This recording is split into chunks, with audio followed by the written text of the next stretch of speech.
মূল কথাটা আমি বুঝাইতে চাইতেছি যে সবকিছু লীলা খেলা কার? সবাই বলুন কার?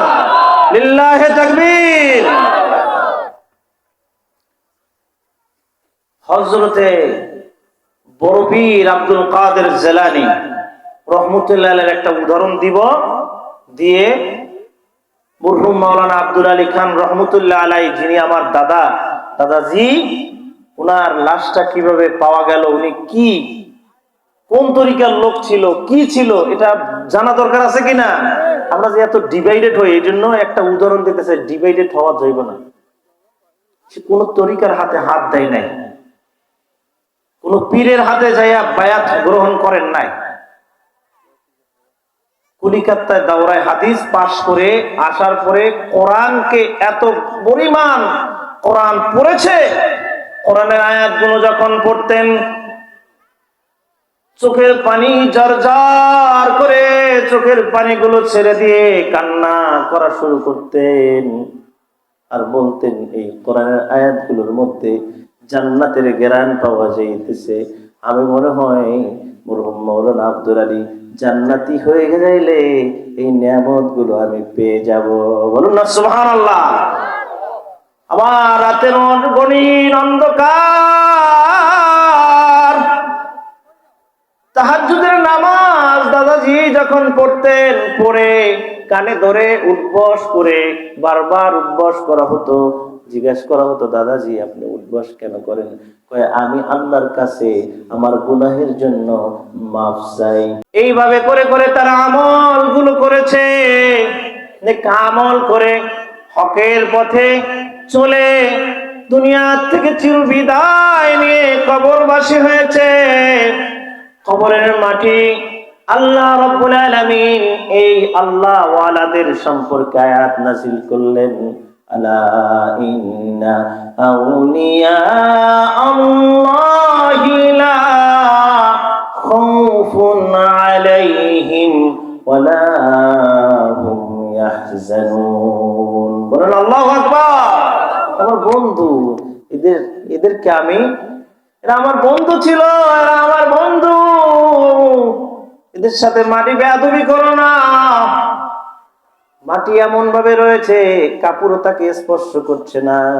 সচক্ষে দেখেছি, ইনকিলাব পত্রিকায় এসেছে, তার যেখানে ঘুমন্ত অবস্থায় রাখা হয়েছে একটা নারিকেল গাছ ছিল, নারিকেল গাছটা তার মাথাটা এভাবে জাগায় রাখছে, মিসকি মিসকি মনে হয় ঘ্রাণ, আর মিসকি মিসকি হাসতেছে, এরকম তার চেহারাটা দেখা যাচ্ছে। বলুন না সুবহানাল্লাহ। বড় পীর আব্দুল কাদের জিলানী নাম শুনেছেন? বড় পীর আব্দুল কাদের জিলানী, বড় পীর আব্দুল কাদের জিলানীর আম্মা উম্মে খায়রুম মা ফাতিমা, বাড়িতে যেয়ে শোনাবেন স্ত্রীদেরকে, উম্মে খায়রুম মা ফাতিমার বল। আবু সালেহ মুসা জঙ্গি, বড় পীরের আব্বা জান আবু সালেহ মুসা জঙ্গি এত বেশি আল্লাহওয়ালা ছিল, এত বেশি নামাজি ছিল, এত বেশি পরহেজগার ছিল যে এতটা বেশি আমল করত। আমল করতে করতে একটা সময় নদীর পাড়ে যে গোসল করতে, যে একটা ফল নদীর থেকে ভেসে যাচ্ছে, ফলটা উঠাইয়া মুখের মধ্যে দিয়ে কামড় দিয়ে চাবায়া গিলে ফেলছে। এখন কয় এই ফল কার? কার গাছের ফল খাইলাম? হকুল্লাহ, হকুল ইবাদ।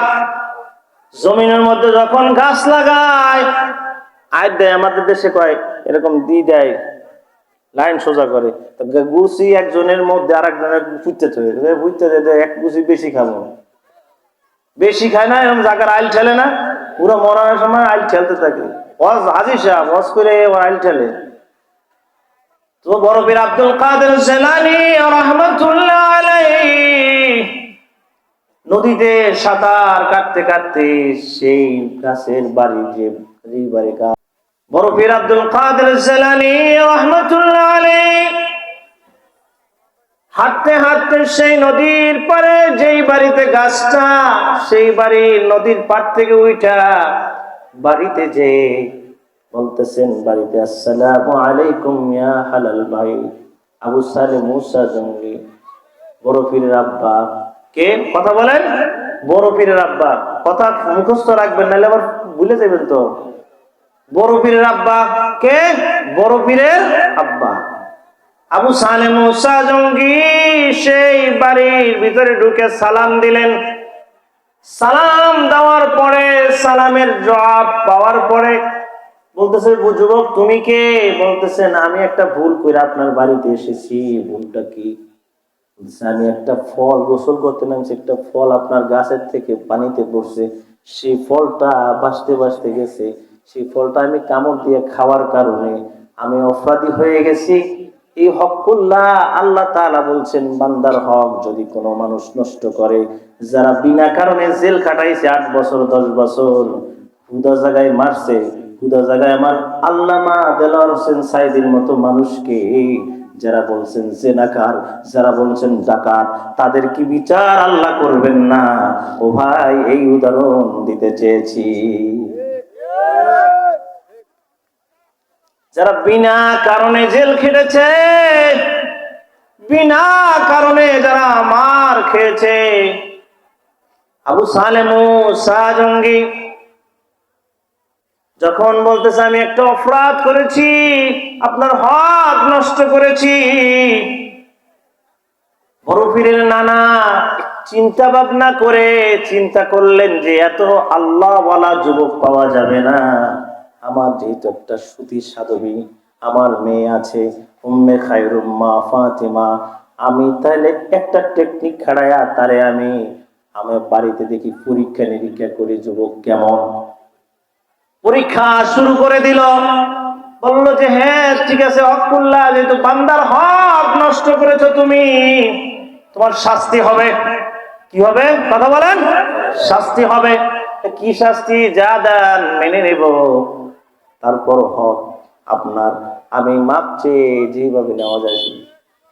বলতেছে মাপ একটাই, আপনি আমার বাড়িতে একাধারে লাগাতার আপনি 12টি বছর আমার এই গৃহে কাজ করবেন। তাই করবো, তারপর মাফ করবেন তো? হ্যাঁ, কাজ করা শুরু করে দিই। কাজ করতে করতে এখন একটা সময় আসছে, 12 বছর শেষ। ঘটনা সংক্ষিপ্ত করে দিচ্ছি, উদাহরণের ঘটনার জন্য সংক্ষিপ্ত করে দিচ্ছি। শেষ হওয়ার সঙ্গে সঙ্গে বলতেছে এখন কি আমি বাড়িতে যেতে পারবো কিনা, আমাকে ক্ষমা করছেন কিনা? ক্ষমা করব, একটা শর্ত আছে। বলে কি শর্ত? আমার একটা মেয়ে আছে, মেয়েটা অন্ধ, মেয়েটা লুলা, মেয়েটা বধির, কানে শোনে না। আল্লাহ অন্ধ বানায় নাই রে মানুষ, বিড়াল বানায় নাই রে মানুষ, আল্লাহ মানুষ বানাইছে আদর করে। বলুন না সুবহানাল্লাহ। কি মানুষগুলো যদি আমরা বিড়াল হয়ে যেতাম, আমার প্রাণী বানাইতো, তাহলে কত কষ্ট হইতো। গরুর যে কষ্ট, এই কষ্ট দেখছেন? গরুর কষ্টটা বুঝেন? সকালবেলা বাছুরটা যখন নিয়ে যান গোয়াল ঘরে, মা বাচ্চাটা, আপনার বাচ্চাটাকে যখন আটকায় রাখে জেলখানায়, তখন মায়ের মনটা কেমন লাগে একটু দেখেন। ভাইয়ের আমার, আবু সালে মুসা জঙ্গি বলতেছে এই শর্ত যদি পালন করি তারপরে কি আপনি মাফ করে দিবেন আমাকে এই হক থেকে? হ্যাঁ, তাহলে মাফ করা যেতে পারে। শর্ত দিয়েছে কি, আমার মেয়ে একটা আছে, সেটা বধির, অন্ধ, তারপরে লুলা, কানে শুনে না, হাঁটতেও জানে না, চোখেও দেখে না, এমন একটা মেয়ে আছে। এই মেয়েটা আমি কোথাও চালাইতে পারতেছি না। এই মেয়েটাকে আপনার সঙ্গে আপনার দায়িত্বে দিব। আপনি, আমি মরার পরে আপনি তারে ইসলামের পথে শেষ পর্যন্ত আপনি চালাইবেন। বলুন না সুবহানাল্লাহ। তারপরও সে যেহেতু মাপ পাইব, চিন্তা করতেছে যাই হোক, কিন্তু মাপ তো আমার পাইতে হইব, যেভাবে হোক মাপ তো আমার পাইতে হইব। ঠিক আছে, তাহলে আমি ভাই মেনে নিলাম। মানার পরে আবু সালে মুসা জঙ্গিকে যখন বাসর ঘরে দেওয়া হয়েছে, দেখতেছে সব বিপরীত। সব কি বিপরীত? এত সুন্দর, এত রূপসী, এত সুন্দর সুশ্রীবান চেহারা, যে কোনদিন পর্দার খেলাপ করে নাই। আমার মা জিরা যারা শুনতেছেন এই ওয়াজ, তাদেরকে বলবো, যেই ফ্যাক্টরি থেকে সেই পণ্য উৎপাদন হয়, তাল গাছ থেকে তাল ফল আশা করা যায়, খেজুর গাছ থেকে খেজুরের ফল আশা করা যায়, আঙুরের থেকে আঙুর আশা করা যায়। আপনি যদি ভালো হন, আপনার সন্তান ভালো হবে, এটাই বাস্তব। কি কথা ঠিক কিনা ভাই আমার? মা বোনরা, পর্দার বেখেলাপ করবেন না। আজকের মাহফিল থেকে শুনে নেন, পর্দা করবেন। পর্দা কিন্তু সবচেয়ে বড় শরীয়তি বড় বিধান। পর্দাটা করবেন, করবেন কিনা? করাইবেন। আপনার কথা তো শুনে না মনে হয়, শুনে অনেকের কথা শুনে না, অনেক কত কমপ্লেন আসে, তারপর দোয়া করি। বড় বড় সিডি লেখা বড় বড় অফিসাররা ফ্যান মনে ঘুষ খাইয়া তারপরে হুজুর, আমি তো গুলশানে থাকি, হুজুর আমার ওয়াইফের জন্য দোয়া করবেন। কি দোয়া করতাম? আমার কথা শুনে না। কথা শুনবে কেমন? আপনি তো নিজে বেহায়া, আপনি ঘুষ খান, সুদ খান, আপনি নিজে লোভ কইরা বিয়া করছেন। বড় পীরের মতো লোভ করছে, বড় পীরের আব্বাকে লোভ করছে, আবু সালে মুসা জঙ্গি লোভ করছে, করে না, বিনা লোভে বিয়া করছে। আর কি সব আল্লাহ তারে দিয়া দিছে। একটা উদাহরণ দেই, আমরা যখন বাড়িতে যাই, যখন বিবি সাহেবের বলি যে আমার পানি দেন, তখন গ্লাসে করে পানি দেয় না? কথা বলেন, গ্লাসে করে পানি দেয় না? গ্লাসে করে পানি। আর যদি বলি যে একটা গ্লাস দেন, তাহলে খালি গ্লাস আসার সম্ভাবনা আছে, আছে কিনা? যারা দুনিয়া চায়, যারা দুনিয়া চায় তারা আখেরাত পায় না। যারা দুনিয়া চায় তারা আখেরাত পায় না। আর যারা আখেরাত চায় তারা দুনিয়া অটোমেটিক পেয়ে যায়। বলুন না সুবহানাল্লাহ। এই যে আলেম সমাজ যারা কোনো না খাইয়া আছে কেউ, তারা আখেরাত চাইতেছে, দুনিয়া অটোমেটিক পাইতেছে। আর দুনিয়াও সিজনুল মুমিন ওয়া জান্নাতুল কাফির। অনেক ভালো ভালো খাবার আমরা খাই, কিন্তু হজম আমাদের হয় না। বড় বড় ওষুধ খাইয়া গুলশান বানাইতে ঘুম আসে না, রাত্রে তো ঘুম আসে না। আর আপনাদের দেখেন ক্ষেতের বাড়ি পড়ে রয়েছে, ঘুমাই রয়েছে, বাচ্চা ঘুমাই রয়েছে। কি কথা ঠিক কিনা ভাই আমার? ঘুম দেওয়ার মালিক কে? বলেন আল্লাহ। এই জন্য আমরা বড় পীরের আব্বার মতো আবু সালে মুসা জঙ্গির কথা বলতেছিলাম বাবাজি। আবু সালে মুসা জঙ্গি কতটা হকুল্লাহ, হকুল ইবাদ সম্পর্কে কতটা তার ভিতরে তাকওয়া ছিল, আমলদারিত্বতা ছিল। থাকার কারণে স্ত্রী পাইল ভালো। স্ত্রী এমন স্ত্রী, যার পেট থেকে বড় পীর এসেছে, বাংলায় নয় পৃথিবীর ভূখণ্ডে বড় পীর আব্দুল কাদের জিলানী। বলুন না সুবহানাল্লাহ। আল্লাহ তাআলা এই হাত দিয়েছে, আমরা হাত দিয়ে খাই না। কি কথা ঠিক কিনা ভাই আমার? বিজ্ঞানে আলোচনা করব। এরকম আল্লাহ রাব্বুল আলামিন আমাদের চোখ দিল, কান দিল। চোখ দিয়ে আমি কোরআন পড়ি না, মোবাইল ভাইরাস নামে মোবাইল। রাত্রি বেলা ছেলে মোনাজাত ধরে ঘুমায় রয়েছে, কুলবালিশ মুড়ে দিয়া গেমস খেলতেছে, সারা রাত গেমস চলতেছে। পরে এই যে চকলেট দেখেন না আমাদের দেশে ছোট, এই মাথা মোড়া নেই, মাথা মোড়া নেই, খাতা মোড়ায় আবার সোজা লম্বা দিয়ে ঘুমায় ঘুমায়। এবারে ছেলে ফজরের বেলা নামাজের সময় যখন ডাকে, কয় বাবা নামাজ পড়বি না, তখন মোড়াইয়া খাতা ভালো করে টাই না, এবার মুড়া দেয় দিয়ে কয় ঘুমাইতেছে। আর মায়ের কইতেছে বাবার ডাকায় না, শরীরটা ভালো না। কি কথা ঠিক কিনা ভাই আমার? মোবাইলে মোনাজাত ধরে বই রয়েছে, আর বাপের জন্য দোয়া করে, আল্লাহ এই গেমসে যখন পয়েন্ট বেড়ে যাবে, গুনাহ দেখতে দেখতে আমার বাবার আমল নামায় গুনাহ অ্যাকাউন্টে যোগ হচ্ছে কিনা? এই ভাইরাস দিয়ে আপনার আমল নামায় দুনিয়া থুয়ে যাবে না, আপনারও কয়বারে গুতাইব। জামাতের সাথে যোগ দিলে লস নাই। এই ফলাফলে ভালো কিছু শিক্ষা দেয়, যে এই ক্লাসে যে ভালো ছাত্র তারা জামাত করে, শিবির করে কিনা ভাই আমার? যারা ভালো মেধাবী ছাত্র তারা শিবির করে। তাহলে আবার এই যে 5 ওয়াক্ত নামাজ পড়ে কিনা, আত্মসমালোচনা করে কিনা, এগুলা রিপোর্ট টেকেল ধইরা আবার একজনের ট্রিটমেন্ট শুরু করে, ওষুধ ঠিক মতো খাইতেছে কিনা এই জন্য আবার একজন এলাকায় অডিট করে দেখে, সিগনেচার করে দেয়। ইকরা কিতাবাকা কাফা বিনাফসিকা ইয়াওমা আলাইকা হাসিবা। বলুন আল্লাহু আকবার। কিতাব, দুই কান্দে দুইজন ফেরেশতা রয়েছে। ফেরেশতারা আপনার হিসাব আপনার কিয়ামতের দিন আপনার হাতে দেওয়া হবে। আপনি অস্বীকার করবেন, কবেন আমি এটা করি নাই। ইয়াওমা নাখতিমু আলা আফওয়াহিহিম ওয়া তুকাল্লিমুনা আইদিহিম ওয়া তাশহাদু আরজুলুহুম বিমা কানু ইয়াকসিবুন।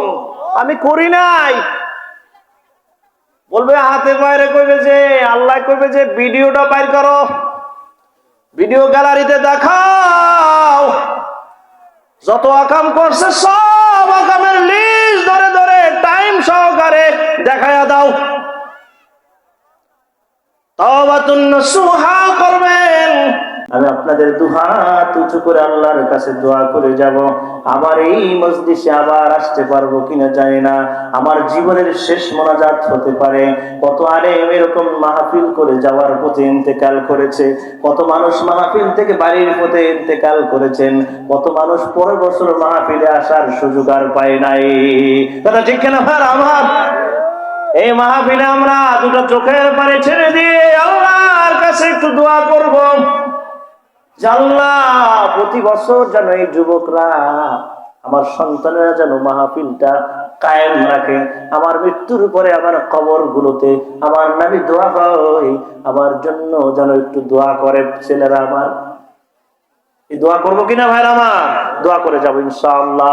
এই যে কোরআন পড়া, কোরআন স্টাডি করা, এটা আপনাদের এই আল্লাহ রসুলের হাদিস, যে ব্যক্তি জন্ম থেকে মৃত্যুর পর্যন্ত এর মধ্যে কোরআন হাদিস শিখলো না, পড়লো না, সে গুনাহগার। আর যে শিখলো, সে পড়লো, সে জান্নাতি। বলুন না সুবহানাল্লাহ। আমরা শিখবো তো ইনশাআল্লাহ। প্রতিদিন সকালে সন্ধ্যায় কোরআন পড়বেন তো ইনশাআল্লাহ। আর মা বোনদের জন্য একটি আমল, যেটা হলো বেশি বেশি করে দুরূদ শরীফ পড়বেন। আপনারা দুরূদ শরীফ যদি পড়েন, ঘুমের ঘরে যদি দুরূদ শরীফ পড়েন, তাই দুরূদ শরীফ পড়ে রসুলকে একাধারে যদি এরকম দুরূদ শরীফ পড়তে চান, রসুলকে স্বপ্নে দেখা দেওয়া দেবে। বলুন না সুবহানাল্লাহ। দুরূদ শরীফ বেশি বেশি করে পড়বেন। এই জন্য আর আমল বেশি কিছু দিয়ে যাব না, আপনাদের এই খেদমতের জন্য অল্প সময় এসেছি। তাহলে আপনাদেরকে কষ্ট দিছি ভাই? মা বোনরা যারা পর্দার নিষিদ্ধ আছেন, সকলের কাছে দোয়া চাই, আপনারাও দোয়া করবেন। আমি মুসাফির মানুষ, আমি দোয়া করব আপনাদের জন্য। আর যেহেতু এত দূর থেকে এসেছি, আমি সভাপতি সাহেব কথা বলবেন, আমি এত দূর থেকে যে আসছি, আপনারা তো বিরক্ত হন নাই তো? অনেক সুন্দর সুন্দর কথা, অনেক এক এক ফুলে এক এক গ্রান, তাই না ভাই? যেই ফুলের গ্রান ভালো লাগে তারই তো আপনারা। এই জন্য আমি যে কথাগুলো বলছি শেষ সময়, কথাগুলো আপনাদের কাছে ভালো নাও লাগতে পারে, কিন্তু আমি বলবো এতটুকুই, বড় পীরের মতো তার মা উম্মে খায়রুম মা ফাতেমার মতো সৎ হইতে হবে প্রত্যেকটা মহিলাদের, তাহলে তার বাচ্চা কাচ্চা সব ভালো হইবে। কি কথা বুঝাইতে পারছি? এই যারা পর্দা নিষিদ্ধ আছে, যারা মা বোনরা, তাদের জন্য এটা। হ্যাঁ, আর যারা ইসলামী আন্দোলন করবেন, এই এলাকায় ইসলামী আন্দোলন ভুল বোঝাবুঝি আছে, বিভিন্ন দলাদলি আছে, এই দলাদলি আজকের থেকে ওয়াতাসিমু বিহাবলিল্লাহি জামিআ, আমরা একত্রিত হব তো ইনশাআল্লাহ। কোনো কথা নাই, জামাত ইসলাম যখন ডাকবে তখন বসে যাবো, বসবো তো ইনশাআল্লাহ। আল্লাহ আমাদেরকে বসার তৌফিক দান করুক, আমিন। ওয়া আলহামদুলিল্লাহি রাব্বিল আলামিন।